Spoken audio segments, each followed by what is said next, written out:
ஒரு மாசம் டியூவாவது கொடுத்துருங்க. கட்டுறப்பா வீட்டு 3 மாசம் அண்ணே யாரு தம்பி இருக்கோம். நீங்க உங்களை சட்டையை போட்டு வாங்க. நீங்க சட்டை லோக்கல் பாங்க லோக்கல் என்ன போட்டோம் போடாம வருவானு என்ன மேட்டர் சொல்லு. என்ன யாரு ஃபைனான்ஸ் ரொம்ப அதிகமா வந்து என்ன கேக்குறீங்க? அதிகாரமெல்லாம் கேட்கலண்ணே. 3 மாசம் டியூ கட்டலண்ணே. 3 மாசம் தானே. நான் பேங்க்ல கடன் வாங்கியிருக்கேன். 10 மாசம் டியூ கட்டு இன்னைக்கு வரைக்கும் வந்து வாசல் நீ பேங்க் இவங்க தான் இந்த ஃபைனான்ஸ் எல்லாம் இப்படிதான் பண்றாங்க. கேமரா வீடு அண்ணே இருங்க அண்ணே, நாளைக்கு வரேண்ணே. கொஞ்சம் 6 மாசமா இதே சொல்லிட்டு இருக்கேன். சார் யாரு நீங்க? என்ன என்ன என்ன என்ன பண்ணிருக்காப்ல? கடன் வாங்கியிருந்தேன். எத்தனை மாசம் டியூ கட்டல? 4 மாசம் கட்டல. 4 மாசம் 4 மாசம் தானா? ஏன்னா நான் 10 மாசமா டியூ கட்டாம இருக்கேன். என் பேங்க்காரன் வீட்டு வாசல் வரைக்கும் இன்ன வரைக்கும் தேடி வரல. அப்படியானே வருவே இல்லையோ?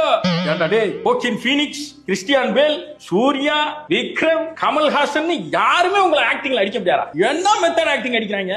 ஐயோ துண்டு வந்து கேட்டதுக்கு என்ன வாசிப்பு வாசிட்ட? இந்த உங்கால வந்திருக்கான், பதில் சொல்லு. குர்ரா காசு போய் இஸ் நாட் a rule. ஏன் ஆள அவன் நீ இவன குடி போ கூட்டி போ.